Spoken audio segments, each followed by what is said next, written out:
श्री शिवाय नमस्तुभ्यम। दोस्तों, आप सभी लोग जानते हैं कि 22 जनवरी 2023 से गुप्त नवरात्रे प्रारंभ हो चुके हैं।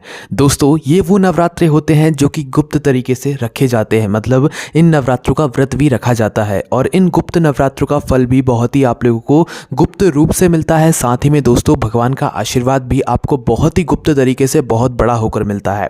तो दोस्तों, ये गुप्त नवरात्रे बहुत ही खास हैं। साल में 4 गुप्त नवरात्रे पड़ते हैं, जिसमें से इस 2023 साल के ये पहले गुप्त नवरात्रे 22 जनवरी 2023 से शुरू हो चुके हैं, जो कि 30 जनवरी 2023 तक 9 दिनों तक ये गुप्त नवरात्रे चलने वाले हैं। तो दोस्तों, सबसे पहले हम आप लोगों को गुप्त नवरात्रे का एक बहुत ही विशेष उपाय बताने वाले हैं, जिस उपाय को आप इन 9 दिनों के बीच में कभी भी कर सकते हैं। साथ ही में एक शादी विवाह का भी इस गुप्त नवरात्रे में किए जाने वाले एक विशेष उपाय बताने वाले हैं, जिस उपाय को करने से जिस बच्चा बच्ची का विवाह नहीं हो रहा होगा वो विवाह पक्का हो जाएगा, वो भी 3-4 महीनों के अंदर। साथ ही में दोस्तों, यह गुप्त नवरात्रि का जो है सोमवार भी यहाँ पर आने वाला है, जो कि यहाँ पर 23 जनवरी 2023 को है। तो इस दिन किए जाने वाला एक बहुत ही बड़ा और विशेष उपाय बताने वाले हैं, जो कि पंडित जी ने अपनी अभी की कथा में बताया। बहुत ही नया उपाय यहाँ पर पंडित जी ने बताया है।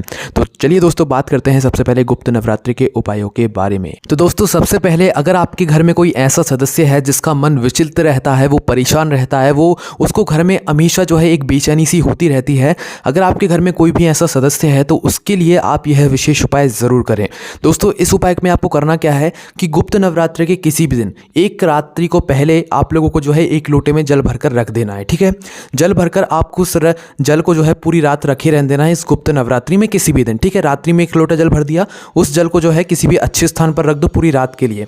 पूरी रात के लिए रख दिया, सुबह उठो, स्नान करो, स्वच्छ होकर आपको उस जल को उठाना है। उस जल के अंदर एक बेलपत्री डालना है और एक बेलपत्री डालने के बाद उस व्यक्ति के हाथ में इस जल को दे देना है जिसको बेचैनी होती है, मन घबराता है, डर लगता है, या कोई बीमारी ने किसी को घेर कर रखा हुआ, तो उसके हाथ में ये जल दे दो और उससे कहो कि वो शिव जी के मंदिर जाकर इस जल को शिव जी की शिवलिंग के ऊपर चढ़ा दे। ठीक है दोस्तों, ये उपाय तो बहुत ही मतलब यहाँ पर ज़्यादा कठिन नहीं है, पर यह उपाय आप गुप्त नवरात्रि में करेंगे तो इस उपाय को करने से आपके जीवन से बहुत सारी दुख और समस्याएं दूर हो जाएंगी। साथ ही में जो आपको डर लगता होगा, भय लगता होगा, वो भी दूर हो जाएगा। ठीक है, तो चलिए दोस्तों, अब हम बात करते हैं अगले विशेष उपाय के बारे में। यह उपाय बहुत ही विशेष है, गुप्त नवरात्रि में किए जाने वाला बहुत ही बड़ा उपाय है। इस उपाय को करने से आप जो भगवान से मनोकामना करेंगे वो आपको ज़रूर प्राप्त होगी। साथ ही में जो भी दुख समस्या आपके जीवन में चल रही होगी वो भी दूर होगी, भगवान शिव जी का आशीर्वाद भी आपको प्राप्त होगा। तो दोस्तों, इस उपाय में आपको क्या करना है कि गुप्त नवरात्रि के पहले दिन से लेकर 90 दिन तक आपको यह उपाय करना होगा। ठीक है, बहुत ही साधारण उपाय है, ज़रूर करें। तो दोस्तों, आपको करना क्या है कि सबसे पहले तो शिव जी पर चढ़ने वाला कोई एक ऐसा फूल देख लो जो कि आपको प्रतिदिन ज़्यादा मात्रा में मिल सके। ठीक है, भले ही वो सफ़ेद फूल हो, भले ही वो यहाँ पर गेंदा का फूल हो, या कोई सा भी ऐसा फूल, या गुलाब का फूल हो, कोई सा भी ऐसा फूल जो कि शिव जी पर समर्पित होता है और ज़्यादा मात्रा में आपको 9 दिनों तक मिल सके, आप सबसे पहले उस एक फूल को देख लो। ठीक है, देखने के बाद उदाहरण के लिए हम लेते हैं सफ़ेद फूल आप लोगों ने ले लिया है ना। तो सबसे पहले जो गुप्त नवरात्रि का जो पहला दिन होगा, इस पहले दिन में सबसे पहले आपको 9 फूल लेने हैं। 9 फूल लेने के बाद आपको एक गोल बाती का घी का दीपक भी तैयार करना है। ठीक है, आटे का वो दीपक आपको तैयार करना है। ये दोनों चीज़ें पहले दिन तैयार करो, शिव जी के मंदिर पहुंचो। शिव जी के मंदिर पहुंचने के बाद शिव जी की शिवलिंग पर 9 फूल समर्पित करो। पहला जो है घी का दीपक आप लोग वहाँ पर जला दो और भगवान से हाथ जोड़कर विनती करके आशीर्वाद लेकर अपने घर वापस जाओ। ठीक है, ये पहले दिन आपने काम कर लिया। अब दूसरे दिन आपको क्या करना है, गुप्त नवरात्रि के दूसरे दिन यही 9 फूलों को बढ़ा देना है 9 और, मतलब 9 जोड़ेंगे तो कितना हो गया 18। ठीक है, 18 फूल के साथ एक घी का दीपक लेकर जाओ और वहां पर जला दो। इसी प्रकार से आपको गुप्त नवरात्रि के 9 दिन हर दिन 9 फूल बढ़ाते जाने हैं। जैसे 9 का पहाड़ा होता है ना, जैसे दूसरे दिन जो है आपको 18, तीसरे दिन 27 फूल यहाँ पर आपको चढ़ाना है। इस प्रकार से हर दिन 9 करके आप लोग चढ़ाते जाओ। जैसे ही 9वां दिन आएगा तो आपको टोटल जो है 81 फूल लेकर जाने हैं, जो कि शिव जी की शिवलिंग के ऊपर चढ़ाने हैं। और यही फूलों के चढ़ाने के बाद आपको जो है एक घी का दीपक भी वहां पर जला देना है। ठीक है, समझ गए आप लोग। 9 गुप्त नवरात्रि के 9 दिनों में आपको हर दिन जो है 9 फूल बढ़ाते जाने। पहले दिन 9, दूसरे दिन 18, तीसरे दिन 27। इसी प्रकार से आपको ये 9 फूल आपको बढ़ाते जाने हैं और 90 दिन 81 फूल आपको पूरे टोटल करके चढ़ा देने हैं शिव जी की शिवलिंग के ऊपर। अपनी मनोकामना भगवान शिव से पूरे भाव और पूरे समर्पण के साथ बोल देनी। आप जिस भी कामना के लिए से उपाय करेंगे इन गुप्त नवरात्रि के 9 दिनों में आपकी वह कामना जरूर पूर्ण होगी।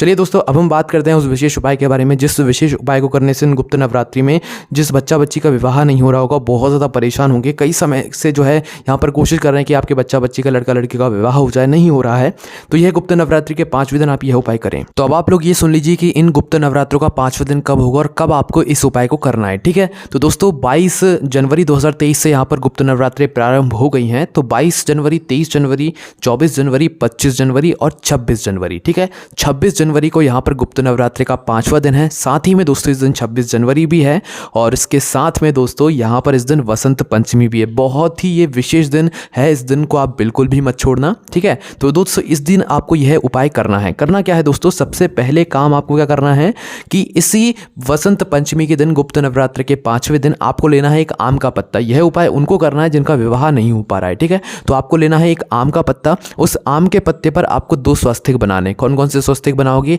एक तो हल्दी का बनाओगे और एक सिंदूर का बनाओगे। ठीक है, 2 स्वस्तिक एक ही आम के पत्ते पर बनाना है। बना लिया आपने।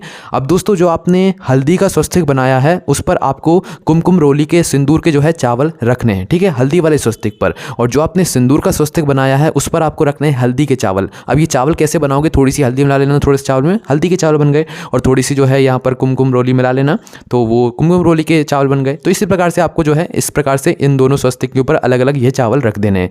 रखने के बाद दोस्तों अब इस आम के पत्ते को आपको क्या करना है, उस बच्चा बच्ची के हाथ में देना है जिसका विवाह नहीं हो पा रहा है। किसी भी व्यक्ति बच्चा बच्ची के लिए आप ये उपाय कर सकते हैं। ठीक है, उसके हाथों में दे देना है। उसके हाथों में देकर आपको लेकर जाना है इसे किसी भी नीम के वृक्ष के नीचे। ठीक है, पंचमी तिथि का ही यह उपाय, इस बात का ध्यान रखिएगा। उसके हाथों में यह है आपको आम का पत्ता दे देना है।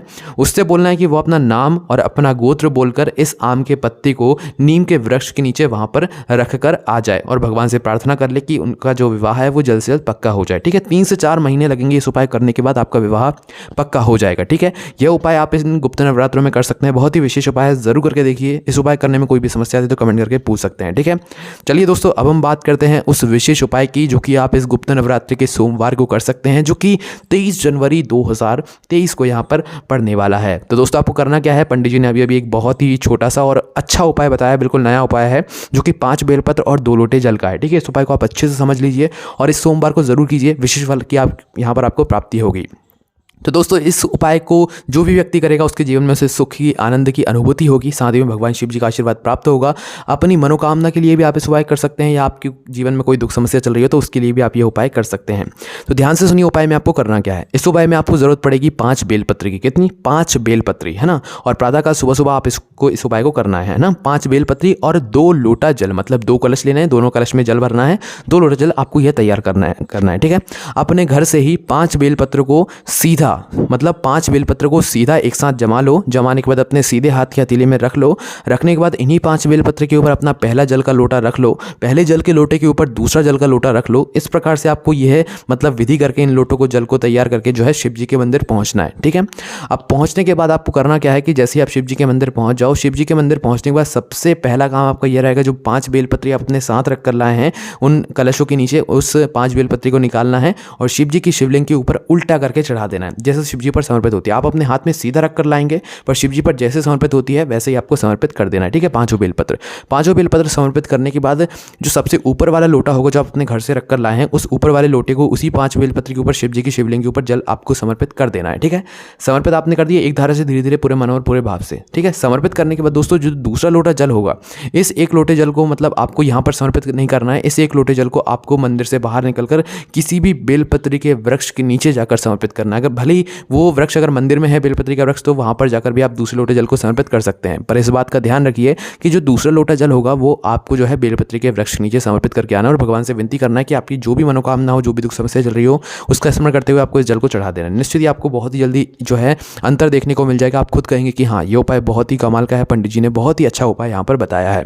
चलिए दोस्तों अब बात करते हैं अगले उपाय की, जो कि आप इस सोमवार को कर सकते हैं, गुप्त नवरात्रि के सोमवार को। और ये बहुत ही यहाँ पर विशेष उपाय भी आप इसे कह सकते हैं। ठीक है, तो इस दिन आप लोगों को क्या करना है कि 108 चावल के दाने, अगर हो सके तो 108 चावल के दाने अपने घर से गिनकर लेकर जाइए शिव जी के मंदिर में, और एक एक चावल का दाना श्री शिवाय नमस्तुभ्यम का जाप करते हुए शिव जी की शिवलिंग के ऊपर चढ़ाइए। एक एक चावल का दाना, ठीक है, और 108 चावल के दाने चढ़ाना है।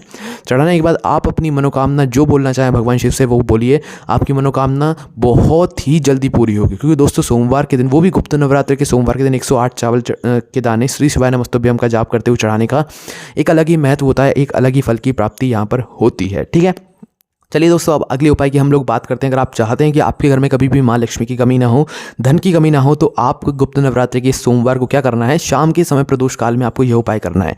क्या करोगे दोस्तों, एक आपको घी का दीपक तैयार करना है। ठीक है, क्या कैसा करोगे, लंबी बाती का भी कर सकते हो और गोल बाती का भी कर सकते हो। वो हम इसीलिए कह रहे हैं क्योंकि सोमवार के दिन शाम के समय वहाँ पर जो है बेलपत्री के वृक्ष के नीचे वहाँ पर लक्ष्मी जी का भी वास होता है। तो आपको बेलपत्री के वृक्ष के नीचे जाकर ही इस दीपक को लगाना है। ठीक है, तो पंडित जी ने बोला है कि जहाँ पर लक्ष्मी मतलब जहाँ पर देवियाँ और देवी देवता दोनों रहते हैं, तो वहाँ पर आप लंबी बाती का भी दीपक लगा सकते हैं, गोल बाती का भी दीपक लगा सकते हैं। ठीक है, तो आप अपनी इच्छा अनुसार गोल बाती का भी दीपक लगा सकते हैं, लंबी बाती का भी दीपक लगा सकते हैं। ठीक है, पर अपने मन से स्वभाव से आप लक्ष्मी जी के लिए दीपक लगा रहे हैं तो लंबी बाती का लगाएं। ठीक है, तो करना क्या है दोस्तों, इस दीपक को तैयार करके घी डालकर आपको पहुंच जाना है बेलपत्री के वृक्ष नीचे सोमवार के दिन।